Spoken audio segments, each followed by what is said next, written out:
Hello मेरे प्यारे दोस्तों, मैं उत्कर्ष आप सभी का स्वागत करता हूँ। आज हम पढ़ेंगे क्लास 10 का फिजिक्स भाग 1, जिसका चैप्टर का नाम है प्रकाश का परावर्तन एवं अपवर्तन। जैसा कि हम बता दें कि ये प्रकाश का परावर्तन एवं अपवर्तन बहुत ही इम्पोर्टेंट है, क्योंकि क्लास 10 में 25 नंबर का फिजिक्स आता है, जिसमें से 8 नंबर इसी चैप्टर से पूछे जाते हैं न्यूमेरिकल मिलाकर। सबसे पहले हम थ्योरी पढ़ेंगे, उसके बाद फिर न्यूमेरिकल पढ़ेंगे। आज हम पढ़ते हैं प्रकाश। प्रकाश क्या है? प्रकाश वह ऊर्जा है जो हमारी आँखों में दृश्य संवेदना उत्पन्न करता है, प्रकाश कहलाता है। इस दृश्य संवेदना के कारण हमारी आँखें अपने चारों ओर रखी वस्तुओं को दिखाई। अगर हम प्रैक्टिकली देखें तो प्रकाश वह है जिसकी सहायता से हम क्या कर सकते हैं, वस्तुओं को देख सकते हैं, ऐसा हम समझ सकते हैं प्रैक्टिकल रूप। अगर बात करें प्रकाश का गुण, सबसे पहले प्रकाश स्वयं अदृश्य होता है, परंतु इसकी उपस्थिति में वस्तुएं दिखाई देती है। जैसे मैंने अभी कहा कि प्रकाश क्या है, जिसकी सहायता से हम वस्तुओं को देख सकते हैं। तो प्रकाश क्या होता है? अदृश्य होता है, परंतु इसकी उपस्थिति में वस्तुएं देख पाती हैं। नंबर 2, प्रकाश सरल रेखा में गति करता है। प्रकाश जो होता है एक सीधी रेखा में गति करता है। और नंबर 3, अगर बात करें तो प्रकाश के संचरण हेतु किसी माध्यम की आवश्यकता नहीं होती है। प्रकाश निर्वात में गमन करता है। प्रकाश जो होता है क्या होता है? निर्वात में गमन करता है। प्रकाश पारदर्शी माध्यम जैसे कांच, वायु आदि में गुजर नहीं सकता है। नंबर 6, बात करें विभिन्न माध्यमों में प्रकाश की चाल भिन्न भिन्न होती है, लेकिन जो निर्वात में प्रकाश की चाल होती है 3 × 10⁸ मीटर प्रति सेकंड होती है। प्रकाश एक माध्यम से दूसरे माध्यम में जाता है तो अपने पथ से क्या होता है? विचलित हो जाता है। ठीक है, जब प्रकाश एक माध्यम से दूसरे माध्यम में जाएगा तो क्या हो जाएगा? वो विचलित हो जाएगा। ठीक।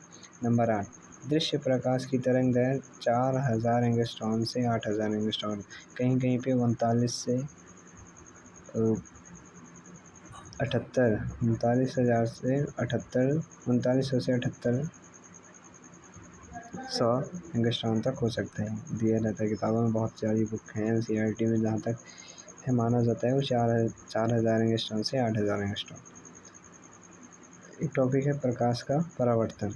जब प्रकाश किसी पॉलिशदार या चिकने तल पर गिरता है तो उसका अधिकांश भाग तल से टकरा कर उसी माध्यम में वापस लौट आता है। प्रकाश के चिकने या पॉलिशदार तल से टकरा कर लौटने की इस क्रिया को क्या कहते हैं? प्रकाश का परावर्तन। जैसे मैंने फिगर बनाया है, एक प्रकाश बोलिए ऐसे प्रकाश चिकना तल है ये, ठीक। फिर प्रकाश ऐसे आया और यहाँ से टकरा के चला गया, ठीक। तो क्या हो जाएगा? प्रकाश का परावर्तन। इसके बीच में क्या होता है? ये क्या है? आपतित किरण। ये क्या है? परावर्तित किरण। और इसके बीच में ये जो है क्या है? अभिलंब। ठीक, चलते हैं आगे।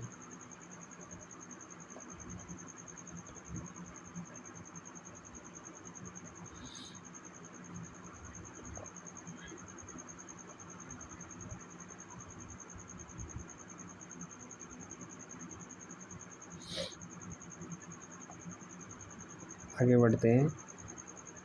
1 मिनट इसे हटा दें। यहाँ देखते हैं प्रकाश का जो कोण बना हुआ है ये क्या है?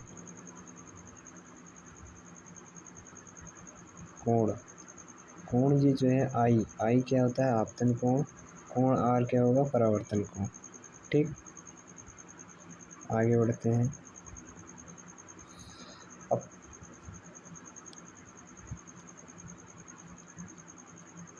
परावर्तन कोण और अपवर्तन।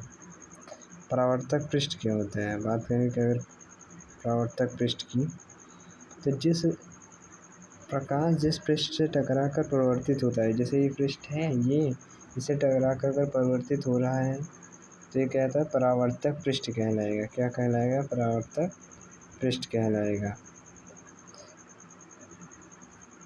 और दूसरा देखते हैं आपतित किरण। आपतित किरण वह प्रकाश किरण जो समतल पृष्ठ पर आकर टकराती हैं। आपतित किरण, जो ये किरण आ रही है, ये वाली जो आकर यहाँ पे टकरा रही हैं, ये क्या हो जाएंगी? आपतित किरण। ठीक, आगे बढ़ते हैं।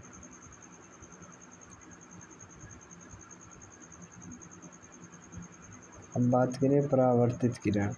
परावर्तित किरण, परावर्तित किरण जैसे ये इसमें एक पृष्ठ है, परावर्तक पृष्ठ, यहाँ से किरणें आई और ये निकली। अब ये वाली किरणें क्या हो जाएंगी, परावर्तित किरण। तो वो प्रकाश जो समतल पृष्ठ से टकराकर उसी माध्यम में लौट जाती है, परावर्तित किरण कहलाती हैं। अगर उसी माध्यम में लौट जाए तो क्या कहलाएंगी, परावर्तित किरण। अब बात करें आपतन बिंदु। आपतन बिंदु, आपतित किरण परावर्तक पृष्ठ के जिस बिंदु पर आकर टकराती है वह बिंदु आपतन बिंदु कहलाता है। ठीक, आगे बढ़ते हैं।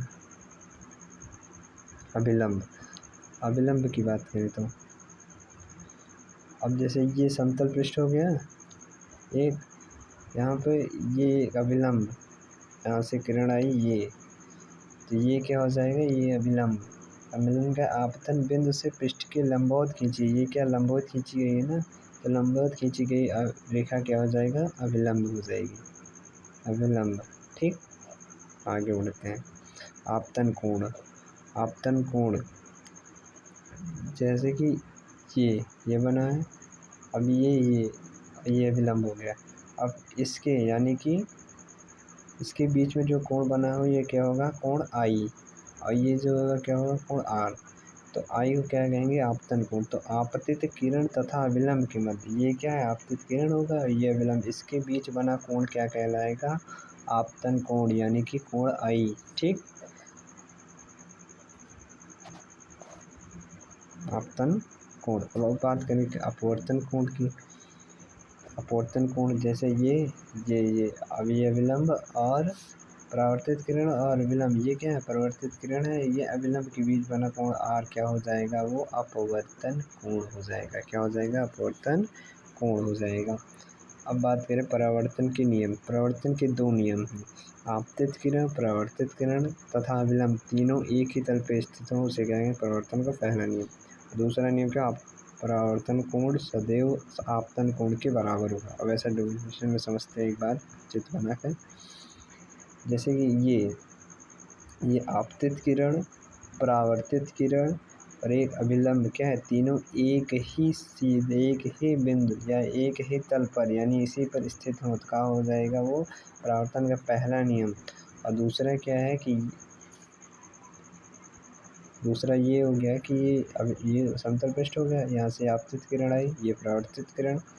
अब आप परावर्तन कोण, ये क्या हो गया, परावर्तन कोण यानी आई, और ये क्या हो गया, आपतन कोण आर। ये दोनों क्या होगा, आपस में बराबर, यानी आई बराबर आर। ये क्या हो जाएगा, परावर्तन कोण सदैव आपतन कोण के बराबर हो जाएगा। जैसा कि आज पहली क्लास थी, आप सभी को थोड़ा बहुत समझ में आया होगा, या फिर जैसा भी है कमेंट करके ज़रूर बताइएगा। हम प्रयास कर रहे हैं कि जैसा भी हो क्लास नोट PDF भी टेलीग्राम चैनल पर आपके डाल दिया जाएगा आप सभी को। तो धन्यवाद। चैनल को सब्सक्राइब करें और वीडियो को लाइक करें, ज़्यादा से ज़्यादा शेयर करें बच्चों के पास। काफ़ी धन्यवाद।